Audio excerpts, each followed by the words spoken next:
साथियों नमस्कार। मैं अरविंद कुमार आप लोगों को उत्तर प्रदेश पीसीएस से संबंधित प्रीलिम्स एग्जाम्स में पूछे जाने वाले जितने भी अच्छे क्वेश्चंस हैं उनका एक संग्रह लेकर के इंडिका कोचिंग के यूट्यूब प्लेटफॉर्म पर आ रहा हूं। और ये सारे प्रश्न जो हैं मुखर्जी नगर के प्रतिष्ठित कोचिंग संस्थानों के कलेक्शन से लिए गए हैं। आशा है आप लोगों को ये कलेक्शन अच्छा लगे। यदि अच्छा लगे तो आप लोग कमेंट करें, जिससे कि हम और अच्छे से अच्छे क्वेश्चंस आप लोगों को लाता रहूं जो आपके एग्जाम की दृष्टि से महत्वपूर्ण है। तो चलिए बिना देर किए हुए हम प्रश्न पर आ रहे हैं। ये कलेक्शन जो है राज्य व्यवस्था से संबंधित है और इसमें 50 क्वेश्चंस जो हैं आप लोगों के लिए है। ऐसे ही 50-50 क्वेश्चनों की सीरीज जो है हम आप लोगों को कराते रहेंगे। और ये जितने भी टेस्ट सीरीज यहाँ पे हो रहे हैं उन सारे टेस्ट सीरीजों का एक संपूर्ण कलेक्शन इस चैनल के माध्यम से हम आप लोगों को उपलब्ध कराएंगे, जिससे हमारे दूर दराज के भाई जो मुखर्जी नगर या दिल्ली में नहीं आ रहे हैं उनको भी आसानी से अच्छी सी अच्छी अध्ययन सामग्री मिल सके, जिससे उनकी तैयारी को धार मिल सके। तो आप लोगों के लिए ये कलेक्शन है। आप लोगों को अच्छा लगे तो आप लोग इस चैनल पे हमेशा बने रहिए, अपनी सुझाव भी देते रहें, जिससे कि हम और प्रश्नों का संकलन आप लोगों के बीच में लाते रहें। तो चलिए शुरू करते हैं। निम्नलिखित कथनों में से कौन से 97 संविधान संशोधन के संबंध में सत्य है? इस संशोधन द्वारा सरकारी समिति गठित करने के अधिकार को मौलिक अधिकार बना दिया गया। दूसरा है, इस संशोधन द्वारा संविधान में एक नया भाग 9B जोड़ा गया। तो देखिए ये दोनों कूट जो हैं सत्य हैं, 1 तथा 2 दोनों सत्य है। और जो आपके लिए ये कूट दिया गया है कि 1 और 2 दोनों सत्य है, क्योंकि इस संविधान संशोधन द्वारा सहकारी समिति गठित करने के अधिकार को मौलिक अधिकार बना दिया गया, तथा इसी संविधान संशोधन द्वारा संविधान में भाग 9 जोड़ा गया, 9B जोड़ा गया। तो प्रश्न के अनुसार आपके दोनों कूट सत्य हैं। अब हम चलते हैं अगले प्रश्न पर। अगला प्रश्न है कि क्षमा आदि की और कुछ मामलों में दंड के निलंबन, परिहार या लघुकरण की राष्ट्रपति की शक्ति को किस अनुच्छेद के अंतर्गत रखा गया है? तो ये अनुच्छेद जो है आपका अनुच्छेद जो है 72 है। इसी अनुच्छेद के अंतर्गत जो है रखा गया है कि राष्ट्रपति जो है किसी चीज को क्षमा दे सकता है, लघुकरण कर सकता है। अनुच्छेद 72 बहुत बार पूछा जाता है, इसको याद रखना है। निम्नलिखित अगला प्रश्न है, निम्नलिखित मूल अधिकारों में से कौन से नागरिकों एवं विदेशियों दोनों को प्राप्त है? पहला, बलात् श्रम एवं अवैध मानव व्यापार के विरुद्ध प्रतिषेध। दूसरा, अल्पसंख्यकों को अपने धर्म के प्रसार हेतु शिक्षण संस्थानों की स्थापना का अधिकार। तीसरा, प्राण एवं दैहिक स्वतंत्रता का संरक्षण। देखिए इसमें जो है आपको 1 और 3 जो है यह सत्य है, क्योंकि बलात् श्रम एवं अवैध मानव व्यापार के विरुद्ध सभी को संरक्षण प्रदान किया गया है, तथा प्राण एवं दैहिक की स्वतंत्रता भी सभी को प्राप्त है। लेकिन अल्पसंख्यकों के संबंधित जो भी कानून लागू होते हैं वह भारतीय नागरिकों के ऊपर लागू होते हैं, न कि विदेशियों के ऊपर। तो इसलिए आपका जो क्वेश्चंस 3 का उत्तर होगा वह ए होगा। अब हम अगले प्रश्न पर चलते हैं। अगला प्रश्न है कि निम्नलिखित कथनों में से कौन से कथन सत्य हैं? नंबर 1, अंतरराज्यीय परिषद एवं संवैधानिक संस्था है। अंतरराज्यीय परिषद एक संवैधानिक संस्था है। दूसरा, क्षेत्रीय परिषदें विधिक संस्थाएं होती हैं। अब इसके आधार पर हम कूटों का चयन कर रहे हैं। तो देखिए, इसमें जो है आपके दोनों, 1 और 2 दोनों सही हैं, क्योंकि अंतरराज्यीय परिषद जो है एक संवैधानिक संस्था है, संविधान में इसके बारे में कहा गया है। और क्षेत्रीय परिषद भी एक विधिक संस्था होती है। यह एक संवैधानिक नहीं बल्कि क्या है, यह एक विधिक संस्था है। इसलिए आपका 1 और 2 दोनों ऑप्शन यानी सी ऑप्शन सही है। अब हम चलते हैं अगले प्रश्न पर। अगला प्रश्न जो 5वां प्रश्न है हमारा, ये दिया गया है कि निम्नलिखित में से किस वर्ष राजनैतिक दलों को सर्वप्रथम संवैधानिक मान्यता प्राप्त हुई थी। राजनैतिक दलों को संवैधानिक मान्यता जो प्राप्त हुई थी, यह प्राप्त हुई थी 1985 में। इस प्रश्न को याद रखना है कि 1985 में राजनैतिक दलों को सर्वप्रथम मान्यता प्रदान की गई थी। और दूसरा प्रश्न, अगला प्रश्न हमारा अब यानी प्रश्न नंबर 6 है कि परामर्श संबंधी क्षेत्राधिकार निहित है। तो परामर्श संबंधी क्षेत्राधिकार किसमें निहित है? ये निहित है केवल और केवल सर्वोच्च न्यायालय में। यानी सर्वोच्च न्यायालय में ये अधिकार निहित है कि जब राष्ट्रपति उससे परामर्श मांगे तो वह जो है उसको दे सकता है। यानी इसका जो आंसर होगा ये सही है, सर्वोच्च न्यायालय। तो सर्वोच्च न्यायालय आपका सही आंसर है।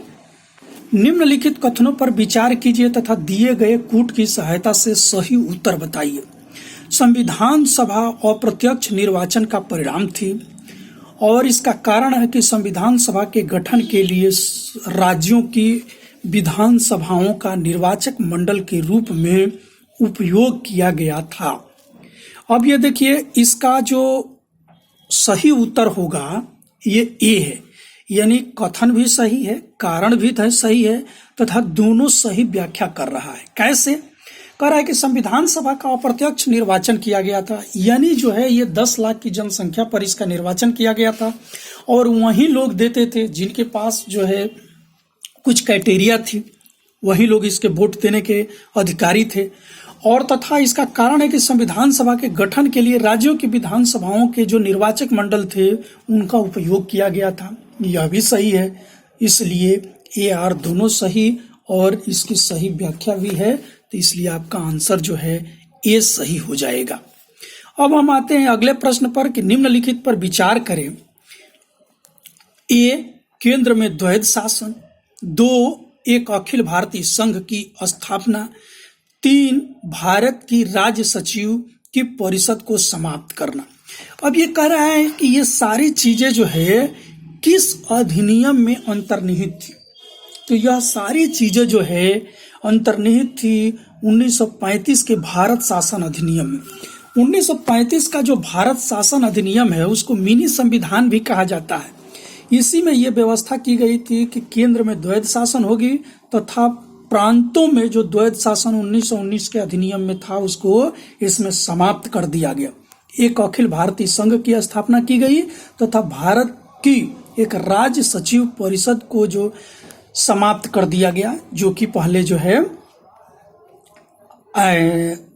1757 यानी जब 1858 का अधिनियम आया था तो उसमें जो भारत राज्य सचिव के पद का गठन किया गया था उसको 1935 में समाप्त कर दिया गया। तो इस प्रकार जो आपका सही आंसर होगा सी यानी 1935। अब हम अगले प्रश्न पर चलते हैं। अगला प्रश्न है संविधान सभा द्वारा स्थापित अल्पसंख्यकों हेतु सलाहकार समिति के अध्यक्ष कौन थे। तो इसमें जो है हमारा सही आंसर है वह है सरदार वल्लभ भाई पटेल।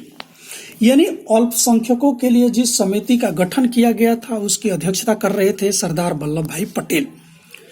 उत्तर प्रदेश में लोकसभा सीटों की कुल संख्या निम्नलिखित में किन 3 राज्यों की लोकसभा सीटों की संख्या के योग के बराबर है। इसका सही आंसर है ए। इसका सही आंसर है आपका ए, यानी महाराष्ट्र, कर्नाटक हिमाचल प्रदेश। महाराष्ट्र, कर्नाटक और हिमाचल प्रदेश के सीटों की संख्या को मिला दिया जाए तो उत्तर प्रदेश की संख्या के बराबर होता है, यानी उत्तर प्रदेश में कुल 80 सांसद हैं। अब हम अगले प्रश्न पर चलते हैं। अगला प्रश्न है, किसने भारतीय संविधान के विस्तृत होने की उसका दुर्गुण और वकीलों का स्वर्ग कहा है? तो देखिए, आइवर जेनिंग्स जो हैं भारतीय संविधान को विस्तृत होने और उसके दुर्गुण होने की बात करते हैं तथा कहते हैं कि भारतीय संविधान जो है वकीलों का स्वर्ग है। आइवर जेनिंग, इस प्रश्न को आप लोगों को याद रखना है, प्रश्न पूछा जाता है। अब हम अगले प्रश्न पर चलते हैं। निम्नलिखित कथनों में से कौन से सही हैं? ए, राज्यसभा धन विधेयक में संशोधन कर सकती है परंतु अस्वीकार नहीं।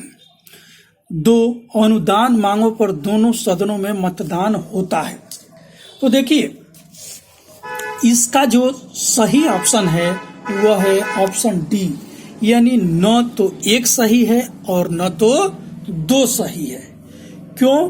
क्योंकि राज्यसभा को धन विधेयक में संशोधन करने का अधिकार नहीं है, ठीक। और अनुदान मांगों पर भी दोनों सदनों में मतदान होता है, ऐसा नहीं है। अनुदान मांगों पर लोकसभा में ही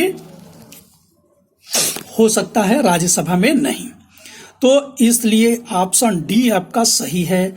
अब हम चलते हैं अगले प्रश्न पर। भारत की संचित निधि किसके नियंत्रणाधीन होती है? तो भारत की संचित निधि जो है यह संसद के अधीन होती है, संसद के अधीन होती है।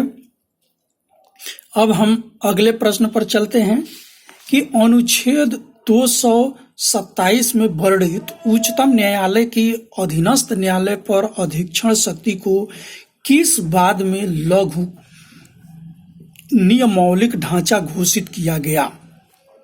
यह है आपका केशवानंद भारतीवाद। केशवानंद भारतीवाद में ही उच्चतम न्यायालय के अधीनस्थ न्यायालय पर अधीक्षण शक्ति को लघु मौलिक ढांचा घोषित किया गया था।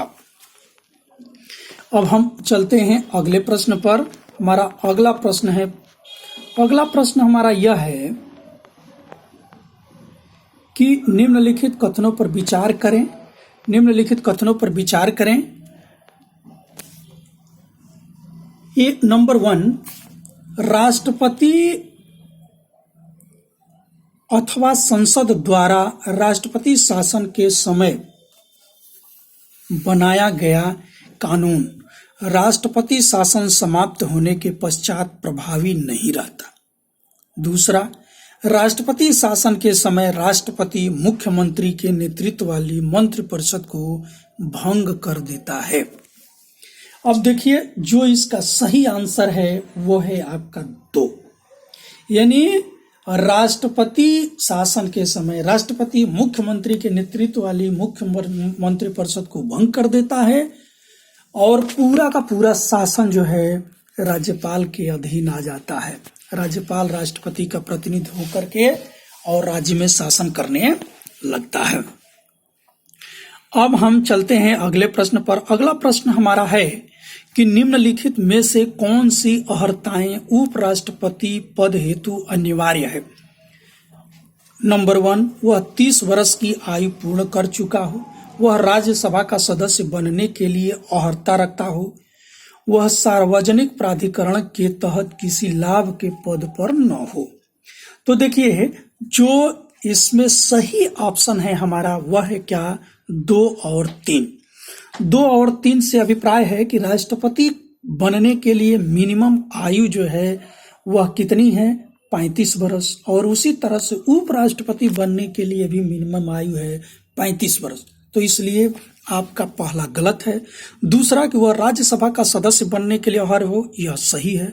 और सार्वजनिक प्राधिकरण के तहत किसी लाभ के पद पर नहीं हो, यह भी सही है। इसलिए आपका सही आंसर हो जाएगा 2 और 3। अब हम चलते हैं अगले प्रश्न पर। अगला प्रश्न है कि भारतीय संसद के परिप्रेक्ष्य में शून्यकाल कहा जाता है? शून्यकाल किसको कहा जाता है? तो देखिए, इसका जो सही आंसर है वह है बी, यानी प्रश्न काल के तुरंत बाद का समय जो है भारतीय संसद में शून्य काल के नाम से जाना जाता है और शून्य काल का जन्मदाता भारत ही है। अब हम अगले प्रश्न पर आते हैं।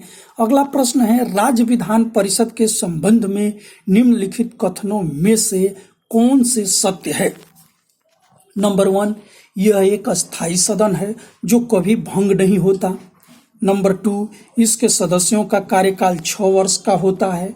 नंबर 3, इसके 1/3 सदस्यों को राज्यपाल द्वारा नामित किया जाता है। अब देखिए, जो इसका सही आंसर है वह है आपका ए, यानी 1 और 2। 1 और 2 से अभिप्राय है कि राज्य विधान परिषद के संबंध में एक अस्थायी सदन है और यह कभी भंग नहीं होता। इसके सदस्यों का कार्यकाल 6 साल का होता है और 1/3 सदस्यों को राज्यपाल द्वारा नामित किया जाता है। यह क्या है? गलत है। ठीक है, तो इस तरह से आपका सही ऑप्शन हो गया ए। भारत की संसदीय प्रणाली, अगला प्रश्न, भारत की संसदीय प्रणाली एवं ब्रिटेन की संसदीय प्रणाली में अंतर का एक बिंदु है, क्या है? तो यह जो है आपका सही आंसर है बी, यानी साइडो कैबिनेट। भारत की संसदीय प्रणाली एवं ब्रिटेन की संसदीय प्रणाली में एक बिंदु, अंतर का एक बिंदु क्या है? साइडो कैबिनेट।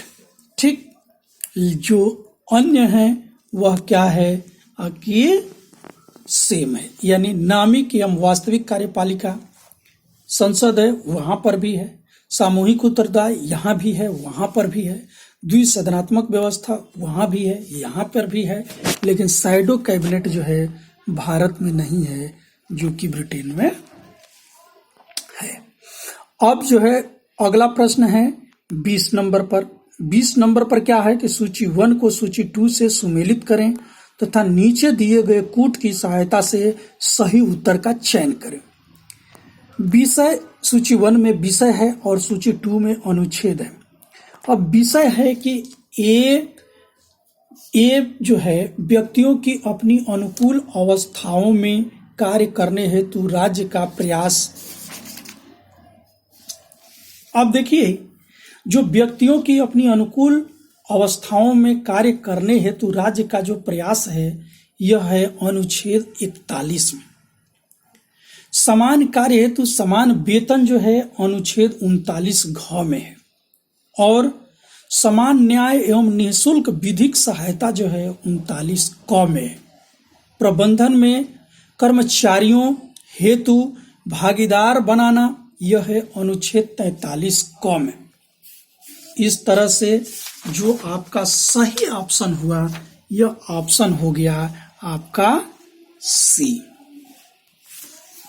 तो सही ऑप्शन आपका हो गया सी। इस तरह से आज हम लोग जो हैं 20 क्वेश्चंस कंप्लीट किए।